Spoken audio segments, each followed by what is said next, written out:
അള്ളാഹു കനിഞ്ഞു നൽകിയ അനുഗ്രഹങ്ങളിൽ കുറേ അടയാളങ്ങളുണ്ട്, ഷിയാറുകൾ. അള്ളാഹുവിൻ്റെ ഷിയാറുകളെ ആദരിക്കണമെന്ന് പ്രത്യേകമായി പ്രവാചകൻ സല്ലല്ലാഹു അലൈഹി വസല്ലമ പഠിപ്പിച്ചു തന്നതാണ്. വമൻ യുഅള്ളിം ശാഇറല്ലാഹി ഫഇന്നഹാ മിൻ തഖ്വൽ ഖുലൂബ്. ആരെങ്കിലും അള്ളാഹുവിൻ്റെ മതചിഹ്നങ്ങളെ ആദരിക്കുന്ന പക്ഷം തീർച്ചയായും അത് ഹൃദയങ്ങളിലെ തഖ്വയിൽ നിന്ന്, അവന്റെ സൂക്ഷ്മമായ ജീവിതത്തിൽ നിന്ന് ഉണ്ടാകുന്നതാണ്. യാ അയ്യുഹല്ലദീന ആമനൂ ലാ തുഹില്ലു ശാഇറല്ലാഹി വലശ്ശഹ്റൽ ഹറാം.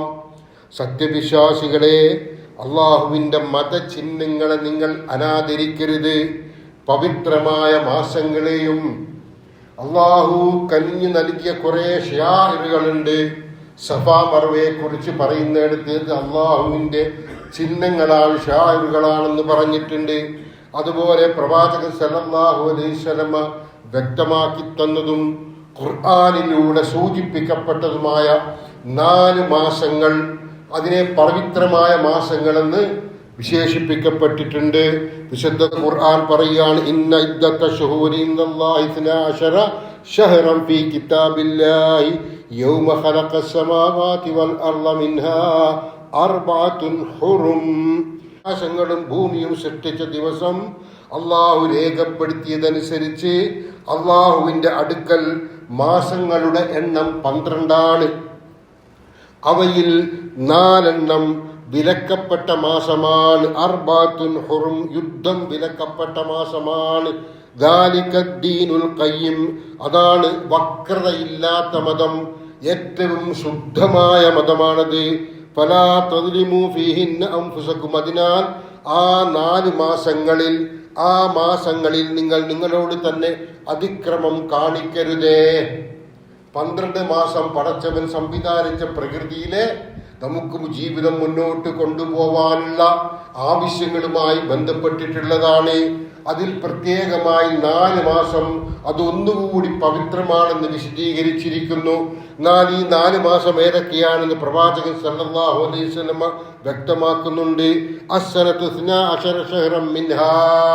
അബൂബക്കർ റളിയല്ലാഹു അൻഹു നിവേദനം ചെയ്യുന്ന ഒരു ഹദീസിലാണ് ഇത് വ്യക്തമാക്കിയിരിക്കുന്നത്.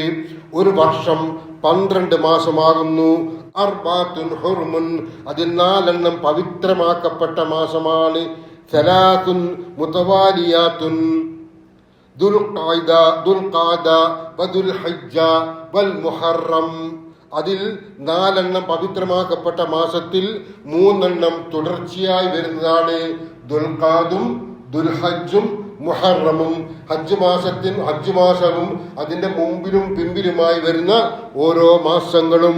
മറ്റൊന്ന് വറജബ് അല്ലദീ ബൈന ജുമാദ വ ശഅബാൻ, അതായത് ജമാദുൽ ആഖിറിനും ഷഅബാനും ഇടയ്ക്കുമുള്ള റജബ് മാസമാകുന്നു. അത് ദുൽഖാദ്, ദുൽഹജ്ജ്, മുഹറം, റജബ് 4 മാസങ്ങൾ പ്രത്യേകം പവിത്രമാക്കപ്പെട്ട മാസമാണ്. എന്നാൽ ഇതിൽ റമദാൻ വന്നിട്ടില്ല.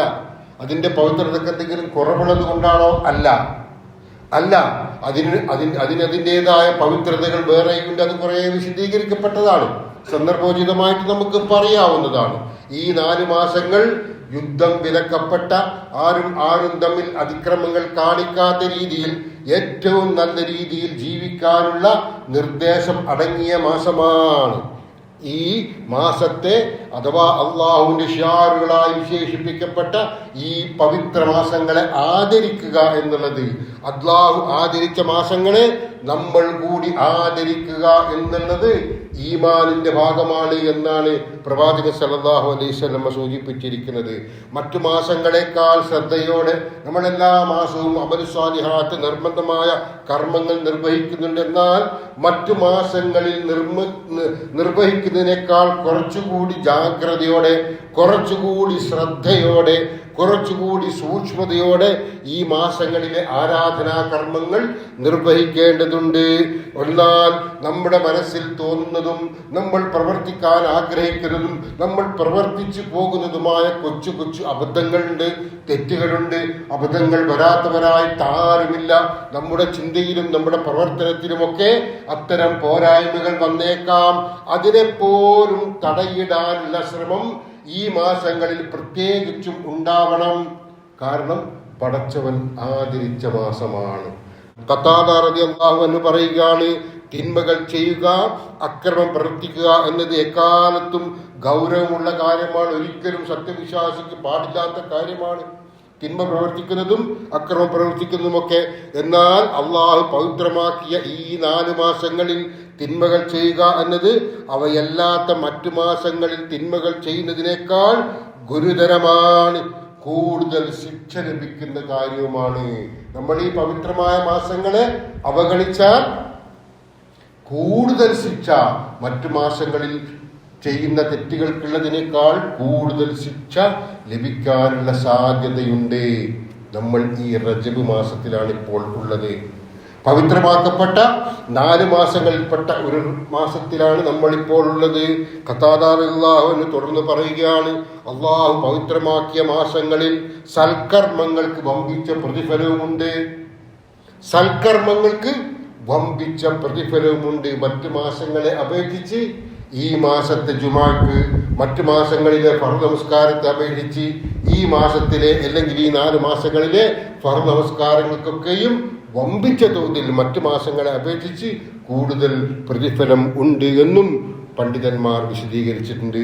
തെറ്റിനെ ഗൗരവമായി കണക്കിലെടുത്തും സൽക്കർമ്മങ്ങൾ ശ്രദ്ധയോടെ നിർവഹിക്കണം എന്നതൊഴിച്ചാൽ, തെറ്റിനെ ഗൗരവമായി കണക്കിലെടുക്കുക, പഠിപ്പിക്കപ്പെട്ട സൽക്കർമ്മങ്ങൾ കൃത്യതയോടെ സൂക്ഷ്മതയോടെ നിർവഹിക്കുക എന്നതൊഴിച്ചാൽ റജബ് മാസത്തിൽ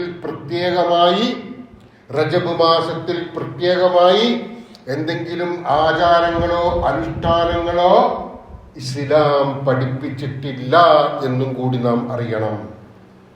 ഈ മാസത്തിൽ മാത്രമായി പ്രത്യേകമായിട്ട് ഒന്നും പഠിപ്പിച്ചിട്ടില്ല എന്ന് നാം മനസ്സിലാക്കേണ്ടതുണ്ട്. റജബ് 27-നാണ് ഇസ്രാ മിഅ്റാജ്. നമുക്കറിയാം ഇസ്രാ മിഅ്റാജ് എന്താണ്. വിശുദ്ധ ഖുർആൻ സൂചിപ്പിക്കുകയാണ്, സുബ്ഹാനല്ലദീ അസ്റാ ബിഅബ്ദിഹി ലൈലൻ മിനൽ മസ്ജിദിൽ ഹറാമി ഇലൽ മസ്ജിദിൽ അഖ്സല്ലദീ ബാറക്നാ ഹൗലഹു ലിനുരിയഹു മിൻ ആയാതിനാ. തന്റെ ദാസനെ അഥവാ പ്രവാചകൻ സല്ലല്ലാഹു അലൈഹി വസല്ലമയെ ഒരു രാത്രിയിൽ മസ്ജിദുൽ ഹറാമിൽ നിന്ന് മസ്ജിദുൽ അഖ്സയിലേക്ക് അക്കാലഘട്ടത്തിൽ മാസങ്ങളോളം അല്ലെങ്കിൽ ദിവസങ്ങളോളം യാത്ര ചെയ്താൽ എത്തുന്ന പ്രദേശമാണത്. ആ പ്രദേശത്തേക്ക്, ആ മസ്ജിദുൽ അഖ്സയിലേക്ക് അള്ളാഹു ആദരിച്ച പ്രത്യേകമായി സവിശേഷമാക്കപ്പെട്ട മൂന്ന് പള്ളികൾ പറഞ്ഞ കൂട്ടത്തിൽ ഒന്നാണ് മസ്ജിദുൽ അഖ്സ. മസ്ജിദുൽ ഹറാമും മദീന പള്ളിയുമാണ് മറ്റു 2 മസ്ജിദുകൾ. ഈ മസ്ജിദുൽ അഖ്സയിലേക്ക് അള്ളാഹു ഒരു രാത്രിയിൽ നിന്ന് പ്രവാചകനെ അവിടത്തേക്ക് എത്തിച്ചു. മസ്ജിദുൽ ഹറാമിൽ നിന്ന് മസ്ജിദുൽ അഖ്സയിലേക്ക് അതിന്റെ പരിസരം നാം അനുഗ്രഹപൂർണമാക്കിയിരിക്കുകയാണ്. എന്നിട്ട് നിശായാത്ര ചെയ്യിപ്പിച്ചു. ഈ മസ്ജിദുൽ ഹറാമിൽ നിന്ന്, മക്കയിൽ നിന്ന് മസ്ജിദുൽ അഖ്സയിലേക്ക്, ഫലസ്തീനിലുള്ള മസ്ജിദുൽ അഖ്സയിലേക്ക് നിശായാത്ര നടത്തിച്ചു. എന്നിട്ട് പ്രവാചകൻ സല്ലല്ലാഹു അലൈഹി വസല്ലമയെ അവിടെ എത്തിച്ചു. ആ എത്തിച്ച അള്ളാഹു എത്ര പരിശുദ്ധനാണ് എന്നാണ് ഈ വചനത്തിൽ സൂചിപ്പിക്കുന്നത്. സൂറത്തുൽ ഇസ്രായിലെ തുടങ്ങുന്ന ആയത്ത് തന്നെയാണിത്. സുബ്ഹാനല്ലദീ അസ്റാ ബിഅബ്ദിഹി ലൈലൻ മിനൽ മസ്ജിദിൽ ഹറാമി ഇലൽ മസ്ജിദിൽ അഖ്സല്ലദീ ബാറക്നാ ഹൗലഹു ലിനുരിയഹു മിൻ ആയാതിനാ. തന്റെ ദാസനെ അഥവാ പ്രവാചകനെ ഒരു രാത്രിയിൽ മസ്ജിദുൽ ഹറാമിൽ നിന്ന് മസ്ജിദുൽ അഖ്സയിലേക്ക്, എന്നിട്ട് പറയുകയാണ് അതിന്റെ പരിസരം അനുഗ്രഹീതമാണ്. ആ മസ്ജിദുൽ അഖ്സയിലേക്ക് രാത്രി യാത്ര ചെയ്യിച്ചവൻ എത്രയോ പരിശുദ്ധനാണ്. നമ്മുടെ ദൃഷ്ടാന്തങ്ങൾ ചിലത് അദ്ദേഹത്തിന് നാം കാണിച്ചു കൊടുക്കാൻ വേണ്ടിയായിരുന്നു ആ യാത്ര. അള്ളാഹുവിന്റെ ദൃഷ്ടാന്തങ്ങൾ പ്രവാചകന് കാണിച്ചു കൊടുക്കാൻ വേണ്ടിയായിരുന്നു ആ യാത്ര. ഇസ്രാ എന്നാണ് ഇതിന് പറയുന്നത്. തുടർന്ന് അതേ രാത്രിയിൽ തന്നെ മസ്ജിദുൽ അഖ്സായിൽ നിന്ന് ആകാശത്തേക്ക്, ആകാശ ലോകത്തേക്ക്, വാനലോകത്തേക്ക് പ്രവാചകൻ സല്ലല്ലാഹു അലൈഹി വസല്ലമ പടിയായി കയറ്റപ്പെടുകയുണ്ടായി, ആനയിക്കപ്പെടുകയുണ്ടായി. അവിടെ വെച്ച് അള്ളാഹുവിന്റെ ഒരുപാട് ദൃഷ്ടാന്തങ്ങൾ പ്രവാചകൻ കണ്ടു. ഒട്ടേറെ ഹദീസുകളിലൂടെ അക്കാര്യങ്ങളൊക്കെ വിശദീകരിക്കുന്നുണ്ട്. പലതും പ്രവാചകൻ കണ്ടു, പലതും പ്രവാചകൻ പഠിച്ചു. അദ്ദേഹത്തിന് അതിനുള്ള അവസരം അള്ളാഹു നൽകി. ദൈവിക ദൃഷ്ടാന്തങ്ങളിൽ പെട്ടതാണിത്. ഇതിനെയാണ് മിഅ്റാജ് എന്ന് പറയുന്നത്. മക്കയിൽ നിന്ന് മസ്ജിദുൽ അഖ്സയിലേക്കുള്ള യാത്ര, അത് ഇസ്രാവും മസ്ജിദുൽ അഖ്സയിൽ നിന്ന് ആകാശലോകത്തേക്കുമുള്ള യാത്ര, അത് മിഅ്റാജുമാണ്. ഈ സംഭവത്തെ സൂറത്തുൽ നജ്മിലെ 13 മുതൽ 18 വരെയുള്ള ആയത്തുകളിലൂടെ സൂചന നൽകുന്നുണ്ട്. അതുപോലെ ഇതേ സൂറത്തുൽ ഇസ്രായിലും 60-ാമത്തെ സൂക്തത്തിലും ഇതുമായി ബന്ധപ്പെട്ട കാര്യങ്ങളൊക്കെ സൂചിപ്പിക്കുന്നുണ്ട്. അതൊക്കെ ഒന്ന് പരിശോധിച്ച് നോക്കാവുന്നതാണ്. ഹിജ്റയുടെ വർഷം, ഹിജ്റ തുടങ്ങുന്നതിന്റെ ഏതാണ്ട് 1 വർഷം മുമ്പാണ് ഈ സംഭവം, ഈ ദൃഷ്ടാന്തം നടന്നിരിക്കുന്നത്. അത് റബീഉൽ അവ്വലിലാണോ, റബീഉൽ ആഖിറിലാണോ, റജബിലാണോ എന്നതിൽ പണ്ഡിതന്മാർക്ക് അഭിപ്രായ വ്യത്യാസമുണ്ട്. 3 അഭിപ്രായമൊന്നുമല്ല, അതിലധികം അഭിപ്രായമുണ്ട്. ആ സംഭവം നടന്നത് റബീഉൽ അവ്വലിലാവാം, റബീഉൽ ആഖിറിലാവാം, റജബിലാവാം. ഇങ്ങനെയാണ് പണ്ഡിതന്മാർ അതേക്കുറിച്ച് അഭിപ്രായങ്ങൾ പറഞ്ഞിട്ടുള്ളത്. ഈ ആകാശാരോഹണ സമയത്താണ് നമ്മൾ നിർബന്ധമായി നിർവഹിക്കുന്ന 5 വക്ത് നമസ്കാരം നമുക്കായി അനുസരിക്കാൻ കൽപ്പിക്കപ്പെടുന്നതും. സ്വർഗവും നരകവും ഒക്കെ പ്രവാചകൻ സല്ലല്ലാഹു അലൈഹി വസല്ലം അവിടെ വെച്ച് കണ്ടിട്ടുണ്ട്. അതേക്കുറിച്ചൊക്കെ ഭീതിയോടെ നമ്മൾ മനസ്സിലാക്കേണ്ടുന്ന ഒരുപാട് കാര്യങ്ങൾ പ്രവാചകൻ പഠിപ്പിച്ചിട്ടുണ്ട്. ആളുകളുടെ പച്ചമാംസം തിന്നുന്നതിനെ കുറിച്ച്, ഈബത്ത് നമീമത്തൊക്കെ പറയുന്നതിനെ കുറിച്ച്, നരകത്തിൽ ഒരുപാട് ആളുകളെ പുരുഷന്മാരെക്കാൾ കൂടുതൽ സ്ത്രീകളെയാണ് കണ്ടത് എന്ന് പ്രവാചകൻ പറഞ്ഞിട്ടുണ്ട്. കാരണം ഇത്തരം വിഷയങ്ങളിൽ ഒരു പടി കൂടി മുന്നിലാണ് സ്ത്രീകൾ എന്നുള്ളത് കൊണ്ട് കുറച്ചുകൂടി ജാഗ്രത പാലിക്കാൻ സ്ത്രീകളോടുള്ള കൽപ്പനയാണത്. അങ്ങനെ കുറേ കാര്യങ്ങൾ ഈ ഇതുമായി ബന്ധപ്പെട്ട് പ്രവാചകൻ പഠിപ്പിച്ചു തന്നിട്ടുണ്ട്. എന്നിട്ട് പ്രവാചകൻ സല്ലല്ലാഹു അലൈഹി വസല്ലം മക്കയിലേക്ക് തിരിച്ചെത്തി. അല്ലെങ്കിൽ അന്ന് രാത്രി ആ യാത്ര കഴിഞ്ഞ് അതേ രാത്രിയിൽ നേരം പുലരും മുമ്പേ തിരിച്ചെത്തി. മക്കയിലെത്തി ആളുകളോട്, സഹാബികൾ അടങ്ങുന്ന ആളുകളോട്, മുശ്രിക്കുകൾ അടങ്ങുന്ന ആളുകളോട് പ്രവാചകൻ ഈ സംഭവം വിശദീകരിച്ചപ്പോ അവരിൽ അധിക പേരും പ്രവാചകനെ പരിഹസിച്ചു, പ്രവാചകനെ അപഹസിച്ചു. വിശ്വസിക്കാൻ തയ്യാറായില്ല. മുശ്രിക്കുകൾ തീരെ വിശ്വസിക്കാൻ തയ്യാറായില്ല.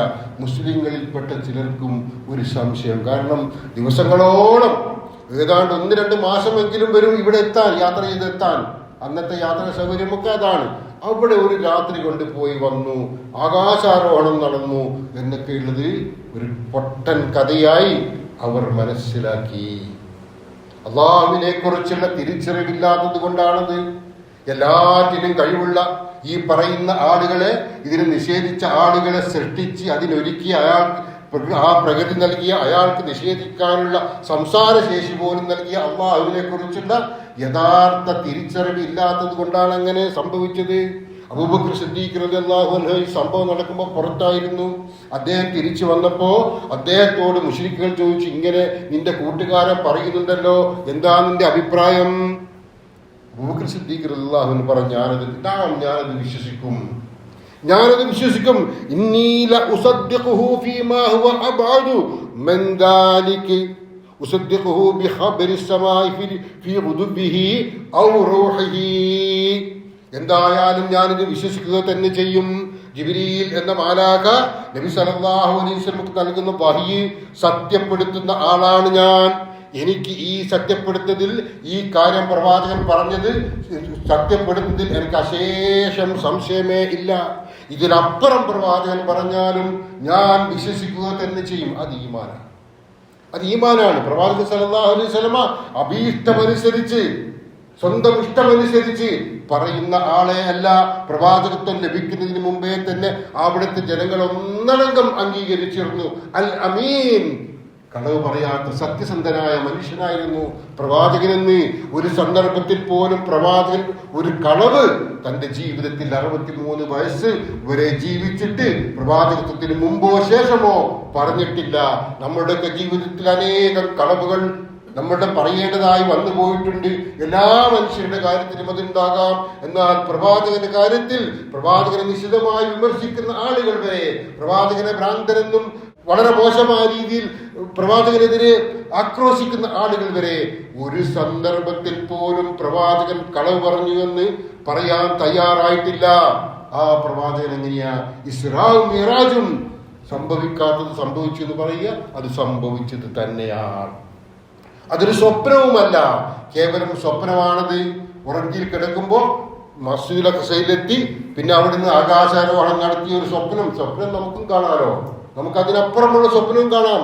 അതിലൊരു അത്ഭുതവുമില്ല. അത് ഖുറൈശികൾ അല്ലെങ്കിൽ മുശ്രിക്കുകൾ നിഷേധിക്കേണ്ട ആവശ്യമില്ല. സ്വപ്നം കണ്ടു ഞാനിങ്ങനെ പോയി എന്ന് പറഞ്ഞാൽ നിഷേധിക്കേണ്ട ആവശ്യമില്ല. ഇവിടെ ഖുർആൻ തുടങ്ങുന്നത് തന്നെ എങ്ങനെയാണ്? സുബ്ഹാനല്ലാഹ് സുബ്ഹാനല്ലദീ എന്ന് പറഞ്ഞുകൊണ്ടാണ്, പടച്ചവന്റെ പരിശുദ്ധിയെ വാഴ്ത്തിക്കൊണ്ടാണ് പ്രവാചകനെ മസ്ജിദുൽ ഹറാമിൽ നിന്ന് മസ്ജിദുൽ അഖ്സയിലേക്ക് നിശായാത്ര നടത്തിച്ച അള്ളാഹു എത്ര പരിശുദ്ധനാണ് എന്നാ പറയുന്നത്. അപ്പോൾ അത് യാഥാർത്ഥ്യമാണ്, ശാരീരികമായി സംഭവിച്ചതാണ്. പുതിയ ചില ആളുകളും ഒക്കെ ഇസ്ലാമിന്റെ പേരിലുള്ള ചില ആളുകൾ വരെ അതൊരു സ്വപ്നമായിരുന്നു എന്ന് പറയുന്നുണ്ട്. സ്വപ്നമാണെങ്കിൽ ഇത്തരത്തിലൊരു വിവാദമോ ഇത്തരത്തിലുള്ളൊരു അന്നത്തെ ദിവസം ഇത്തരത്തിലുള്ളൊരു ചർച്ചയ്ക്ക് പോരുമോ അത് വിഷയീഭവിക്കുകയില്ലായിരുന്നു എന്നും നാം അറിയുക. ഇങ്ങനെ ഈ നടന്ന കാര്യം റജബ് 27 എന്ന് വിശ്വസിച്ചുകൊണ്ട് ഉള്ള ഒരു ധാരണ സമൂഹത്തിലുണ്ട്. റജബ് 27 ഒരു തെളിവില്ലേ? റജബിലാവാം എന്നേ ഉള്ളൂ. റബീഉൽ അവ്വലും റബീഉൽ ആഖിറും റജബും ഈ 3 മാസങ്ങളിൽ ഏതോ ഒരു ദിവസമാണ് ഇത് സംഭവിച്ചത്. ഒരു രാത്രിയിലാണ് സംഭവിച്ചത്. അതും ഹിജ്റയ്ക്ക് മുമ്പുള്ള ഒരു ദിവസം, ഒരു സന്ദർഭത്തിലാണ്, മക്കയിലിരിക്കുകയാണ് എന്നൊക്കെ പറയുന്നുണ്ട്. അവിടെ റജബ് 27 എന്ന് പറയുന്നില്ല. 27-ാം ദിവസം, റജബ് 27-ാം ദിവസം ഇതെന്തോ ഒരു കർമ്മമായി സത്യമാണെന്ന് വിശ്വസിച്ചുകൊണ്ട് നമ്മുടെ സമൂഹത്തിൽ ഒരുപാട് ആചാരങ്ങൾ നടക്കുന്നുണ്ട്. പ്രമാണങ്ങളിൽ സ്ഥിരപ്പെടാത്ത കാര്യമാണ്. റജബ് 27-നാണ് ഈ സംഭവം നടന്നത് എന്നുള്ളത് ഇമാം മുഹമ്മദ് ബിനു സ്വാലിഹ് അൽ ഉസൈമീൻ റഹ്മത്തുള്ളാഹി പറയുകയാണ്, റജബ് മാസം 27-നാണ് ഇസ്രാവും മിഅ്റാജും സംഭവിച്ചത് എന്ന് ചരിത്രത്തിൽ എവിടെയും സ്ഥിരപ്പെട്ടിട്ടില്ല. അതിനാൽ സ്ഥിരപ്പെടാത്ത ഒരു കാര്യം യഥാർത്ഥത്തിൽ ബാത്തിലാണ്, അടിസ്ഥാനരഹിതമാണ്. അത്തരം ബാത്തിലുകൾ മേൽ പടുത്തുയർത്തുന്നതെല്ലാം അത്തരം ബാത്തിലുകൾ വ്യക്തമായ രേഖയില്ലാത്ത കാര്യത്തിന്റെ പേരിൽ പുണ്യങ്ങൾ അതിനുവേണ്ടി മാത്രമായി പുണ്യങ്ങൾ ചെയ്യുന്നത്, സക്കാത്ത് കൊടുക്കുന്നത്, നോമ്പനുഷ്ഠിക്കുന്നത്, മറ്റ് ആഘോഷങ്ങൾ, മധുരപലഹാരങ്ങൾ വിതരണം ചെയ്യുന്നത്, അങ്ങനെ കുറെ കാര്യങ്ങളുണ്ട്. അതൊന്നും ശരിയായ രീതിയല്ല, ബാത്തിലായ കാര്യമാണ്. അതൊക്കെ അനാചാരമാണ് എന്ന് അദ്ദേഹം മജ്മൂഉൽ ഫതാവിൽ പറഞ്ഞിട്ടുണ്ട്. അതുപോലെ റജബ് 27 ഇസ്രായേൽ നടന്നതിന്റെ പേരിലാണ് അന്ന് ചിലർ നോമ്പനുഷ്ഠിക്കുന്നത്. റജബ് 27 നോമ്പനുഷ്ഠിക്കുന്നുണ്ട് പലരും. സഹോദരിമാരൊക്കെ ഉണ്ട്, ഒരുപാട് നോമ്പനുഷ്ഠിക്കുന്നതിന്റെ പേരിൽ.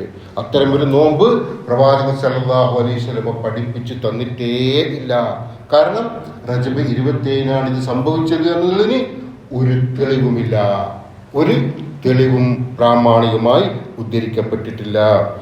ഇമാം ഇബ്നു തൈമിയ റഹ്മഹുല്ലാഹ് പറയുകയാണ്, റജബിന്റെ മഹത്വം പറയുന്ന എല്ലാ റിപ്പോർട്ടുകളും, റജബ് മാസത്തിൽ ഇത്തരത്തിലുള്ള ആചാരങ്ങൾ ചെയ്യാമെന്ന് പറയുന്ന, പ്രത്യേകമായി ചെയ്യാമെന്ന് പറയുന്ന എല്ലാ റിപ്പോർട്ടുകളും കളവാണ്, വ്യാജമാണ്, ശരിയല്ല എന്ന് ഇബ്നു തൈമിയ റഹ്മഹുല്ലാഹ് പറയുന്നു.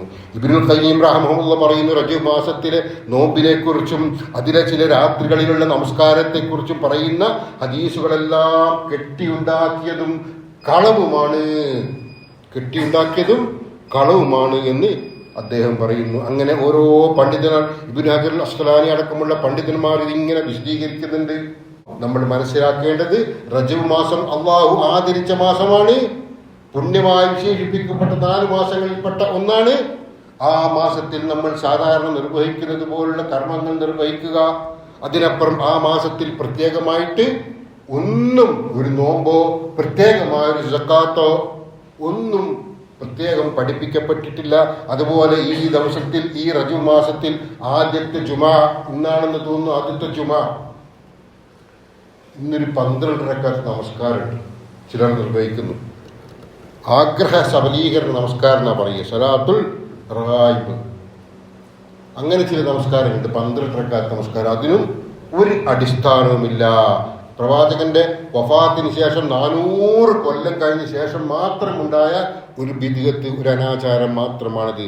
ഇമാം നവവി റഹ്മഹുള്ള പറയുകയാണ്, സലാത്തുൽ റായിബ് എന്നറിയപ്പെടുന്ന അഥവാ ആഗ്രഹ സഫലീകരണം എന്നറിയപ്പെടുന്ന നമസ്കാരം, അതായത് റജബ് മാസത്തിലെ ആദ്യത്തെ ജുമ ദിവസവും മഗ്രിബിനും ഇശാക്കും ഇടയിൽ നമസ്കരിക്കുന്ന ഈ 12 റക്അത്ത് നമസ്കാരം, ശഅബാൻ 15 വേറെ നമസ്കാരം 100 റക്അത്ത് നമസ്കാരം, ഇവ രണ്ടും ബിദ്അത്താണ്, പുത്തനാചാരമാണ്. പ്രവാചകൻ സല്ലല്ലാഹു അലൈഹി വസല്ലമ കാണിച്ചു തരാത്ത ആചാരമാണ്. മറ്റൊന്നാണ് റജബ് മാസത്തിൽ ഉംറ നിർവഹിച്ചാൽ പ്രത്യേക പ്രതിഫലമുണ്ട് എന്നുള്ളത്. മറ്റ് പ്രതിഫലങ്ങളെ അപേക്ഷിച്ച് റജബ് മാസത്തിൽ മാത്രം ഉംറ നിർവഹിക്കാനുള്ള പ്രത്യേക താല്പര്യം, റജബിൽ ഉംറ നിർവഹിച്ചാൽ വലിയ പുണ്യമുണ്ടെന്ന പ്രചരണം സമൂഹത്തിലുണ്ട്. എന്നാൽ ഇതിനും ഒരു അടിസ്ഥാനവുമില്ല. റസൂലുള്ളാഹി സ്വല്ലല്ലാഹു അലൈഹി വസല്ലം ഫീ റജബ് ഖത്ത്, റസൂൽ ഒരിക്കലും റജബ് മാസത്തിൽ ഉംറ നിർവഹിച്ചിട്ടില്ല. വർഷത്തിൽ നമ്മൾ ഏത് മാസത്തിൽ ഉംറ നിർവഹിക്കും? ഇപ്പോൾ സന്ദർഭോചിതമായിട്ട് നമ്മളൊരു ടീമുമായിട്ട് പോകാൻ തീരുമാനിച്ചത് റജബ് മാസത്തിലാണ് പോകാൻ സൗകര്യപ്പെടുന്നെങ്കിൽ അങ്ങനെ പോകാമെന്നല്ലാതെ റജബ് മാസത്തെ പ്രത്യേകം കണക്കിലാക്കിക്കൊണ്ട് ആ മാസത്തിൽ ഉംറ നിർവഹിക്കണമെന്ന് വിശ്വസിച്ചുകൊണ്ട് ഉംറ നിർവഹിക്കുന്നതിന് പ്രത്യേകമായ ഒരു പ്രതിഫലവുമില്ല. അത് പ്രവാചകൻ കാണിച്ചു തരാത്ത ഒരു മാതൃകയാണ്. മറ്റൊന്നാണ് പ്രാർത്ഥന. അല്ലാഹുമ്മ ബാരിക് ലനാ ഫീ റജബിൻ വ ശഅബാന വബല്ലിഗ്നാ റമളാന. അല്ലാഹുവേ, നീ ഞങ്ങൾക്ക് റജബിലും ശഅബാനിലും അനുഗ്രഹം ചൊരിയുകയും ഞങ്ങൾക്ക് നീ റമളാൻ വന്നെത്താൻ എളുപ്പം വന്നെത്താൻ സൗകര്യപ്പെടുത്തി തരികയും ചെയ്യണമേ എന്ന് ഉള്ള ഒരു പ്രാർത്ഥന തൊബറാനിയെ പോലുള്ള പണ്ഡിതന്മാർ അത് ഉദ്ധരിച്ചിട്ടുണ്ട്. എന്നാൽ ഇതും ദുർബലമായ ഹദീസാണ്, തെളിയിക്കപ്പെടാത്ത കാര്യമാണ്. സിയാദ് അൻ-നുമൈരി എന്ന ഒരാൾ ഇതിന്റെ നിവേദക പരമ്പരയിലുണ്ട്. അദ്ദേഹം ദുർബലനാണ് എന്ന് ഏതാണ്ട് അധിക പണ്ഡിതന്മാരും വിശദീകരിച്ചിട്ടുണ്ട്. അപ്പൊ പറഞ്ഞു വരുന്നത്, ഈ ദിവസത്തിൽ പ്രത്യേകമായിട്ടുള്ള പ്രാർത്ഥന, ഈ ദിവസത്തിൽ മാത്രമായി നിർവഹിക്കുന്ന അല്ലെങ്കിൽ റജബ് മാസത്തിൽ മാത്രമായി നിർവഹിക്കുന്ന ഉംറ, പ്രത്യേകിച്ചും നമസ്കരിക്കുന്ന ആ റജബ് മാസത്തിലെ ആദ്യത്തെ വെള്ളിയാഴ്ചയുള്ള 12 റക്അത്ത് നമസ്കാരം, അതുപോലെ നോമ്പ്, പിന്നെ ചില സ്ഥലങ്ങളിലൊക്കെ മധുര പലഹാരങ്ങളൊക്കെ വിതരണം ചെയ്യുന്നുണ്ട്, ഒരു ആഘോഷമാക്കിക്കൊണ്ട് നടക്കുന്നുണ്ട്. ഇതൊന്നും അടിസ്ഥാനമില്ലാത്തതാണ്. ഇതൊക്കെ വർജിക്കേണ്ടതാണ്. 4 മദ്ഹബുകളുടെ ഇമാമന്മാരായ അബൂ ഹനീഫയാവട്ടെ, മാലിക്കാവട്ടെ, ഷാഫിയാവട്ടെ, അഹമ്മദ് ആവട്ടെ റഹ്മത്തുള്ളാഹ് എന്നിവരോ അവരെ പിൻപറ്റുന്ന ഏതെങ്കിലും ഇമാമന്മാരോ ഇങ്ങനെയുള്ളൊരു നോമ്പിനെ കുറിച്ചോ നമസ്കാരത്തെ കുറിച്ചോ ഒന്നും സൂചിപ്പിക്കുക പോലും ചെയ്തിട്ടില്ല എന്നും കൂടി നാം മനസ്സിലാക്കുക. പ്രവാചകൻ പറഞ്ഞു, മൻ അഹദഥ ഫീ അംരിനാ ഹാദാ മാ ലൈസ മിൻഹു ഫഹുവ റദ്ദുൻ. നമ്മുടെ ഈ മതത്തിൽപ്പെടാത്തതായ ഒന്നിനെ, ഈ മതത്തിൽപ്പെട്ടതല്ലാത്ത ഒന്നിനെയും ആരെങ്കിലും മതമായി കൊണ്ടുവന്നാൽ, ആരെങ്കിലും നിർമ്മിച്ചു കൊണ്ടുവന്നാൽ അത് തള്ളപ്പെടുക തന്നെ ചെയ്യണം. ഇസ്ലാമിന്റെ പേരിൽ നല്ല കാര്യമല്ലേ, നോമ്പ് നല്ല കാര്യമല്ലേ, സദഖ നല്ല കാര്യമല്ലേ, ഉംറ നല്ല കാര്യമല്ലേ, പ്രാർത്ഥന നല്ല കാര്യമല്ലേ എന്നൊന്നും ചിന്തിച്ചിട്ട് കാര്യമില്ല. പ്രവാചകൻ അത് മാതൃകയുണ്ടെങ്കിൽ മാത്രമേ അല്ലാഹു സ്വീകരിക്കുന്ന അമലായി തീരുകയുള്ളൂ എന്ന് നാം മനസ്സിലാക്കുക. ഇതനുസരിച്ച് ജീവിതം ക്രമപ്പെടുത്തുന്ന മുവഹ്ഹിദുകളുടെ കൂട്ടത്തിൽ അല്ലാഹു നമ്മെ ഉൾപ്പെടുത്തുമാറാവട്ടെ. കാരുണ്യവാനായ നാഥ, ഞങ്ങളിൽ വന്നുപോയ ചെറുതും വലുതുമായ പാപങ്ങളൊക്കെ ഇനി പുറത്തു തരയണമേ റഹ്മാനെ. അറിഞ്ഞും അറിയാതെയും ചെയ്തു പോയ പാപങ്ങൾ നീ പുറത്തു തരയണമേ അല്ലാഹ്. ദുനിയാവിൽ ഞങ്ങളുടെ ജീവിതം നീ എളുപ്പമാക്കി തരയണമേ റഹ്മാനെ. കടുത്ത പരീക്ഷണങ്ങളെ തൊട്ട് നീ ഞങ്ങളെ കാത്തുരക്ഷിക്കണമേ അല്ലാഹ്. മാറാരോഗങ്ങളെ തൊട്ട് നീ ഞങ്ങളെ കാത്തുരക്ഷിക്കണമേ റഹ്മാനെ. പുതിയ രോഗങ്ങളും അതുമൂലമുണ്ടാകുന്ന പ്രയാസങ്ങളും അതിനു വേണ്ടുന്ന ചികിത്സാ ചെലവുകളും ഞങ്ങൾക്ക് താങ്ങാൻ കഴിയാത്തതാണ് റഹ്മാനെ. നീ ഞങ്ങളെ സഹായിക്കണമേ അല്ലാഹ്. പ്രയാസങ്ങളെ തൊട്ട് നീ ഞങ്ങളെ സഹായിക്കണമേ അല്ലാഹ്. കടങ്ങൾ, അപകടങ്ങൾ പോലുള്ള ദുരിതങ്ങളിൽ നിന്ന് ഞങ്ങളെ നീ കാത്തുരക്ഷിക്കണമേ റഹ്മാനെ. മനസ്സ് നിഷ്കളങ്കമാക്കിക്കൊണ്ട് നിന്നിലുള്ള വിശ്വാസം ഊട്ടിയുറപ്പിച്ചുകൊണ്ട് ജീവിക്കാനുള്ള തൗഫീഖ് ഏത് സന്ദർഭത്തിൽ ഞങ്ങൾക്കും ഞങ്ങളുടെ തലമുറകൾക്കും ഞങ്ങളുടെ മക്കളടങ്ങുന്ന തലമുറകൾക്കും നീ പ്രദാനം ചെയ്യണമേ റഹ്മാനെ. ലോകത്തിൻ്റെ വിവിധ ഭാഗങ്ങളിൽ സത്യവിശ്വാസികൾ പലരും പലരും വലിയ ദുരിതത്തിലാണ്, പ്രയാസത്തിലാണ്. പലസ്തീൻ അടക്കമുള്ള പ്രദേശങ്ങളിലെ സഹോദരന്മാരും കുട്ടികളുമൊക്കെ വലിയ ഭീതിയിലാണ്, പ്രയാസത്തിലാണ്. അള്ളാഹുവേ, അവർക്ക് നീ കരുണ ചൊരിയണമേ റഹ്മാനെ. അവർക്ക് നീ ഈമാനിൻ്റെ കരുത്ത് പ്രദാനം ചെയ്യണമേ റഹ്മാനെ. അവർക്ക് നീ വിജയം പ്രദാനം ചെയ്യണമേ റഹ്മാനെ. അത്തരം പരീക്ഷണങ്ങളെ തൊട്ട് സത്യവിശ്വാസികളെ ഞങ്ങളെല്ലാം നീ കാത്തുരക്ഷിക്കണമേ റഹ്മാനെ. ഞങ്ങളുടെ പ്രിയപ്പെട്ട മാതാപിതാക്കളിൽ പലരും ഇന്ന് ക്ഷീണിതരാണ്, രോഗികളാണ് റഹ്മാനെ. അവർക്ക് നീ കാരുണ്യം വർഷിക്കണമേ അല്ലാഹ്. അവരുടെ രോഗവും പ്രയാസവും നീ മാറ്റിക്കൊടുക്കണമേ റഹ്മാനെ. ഞങ്ങളിൽ നിന്നും പിരിഞ്ഞുപോയ ഞങ്ങളുടെ മാതാപിതാക്കൾ, ഞങ്ങളുടെ ബന്ധുമിത്രാദികൾ, അവർക്ക് നീ മഗ്ഫിറത്ത് നൽകണമേ അല്ലാഹ്. അവരെയും ഞങ്ങളെയും നിന്റെ ജന്നാത്തുൽ ഫിർദൗസിൽ നീ ഒരുമിച്ച് കൂടിത്തരയണമേ റഹ്മാനെ. اللهم اغفر للمؤمنين والمؤمنات والمسلمين والمسلمات الأحياء منهم والأموات إنك مجيب الدعوات ويا قاضي الحاجات.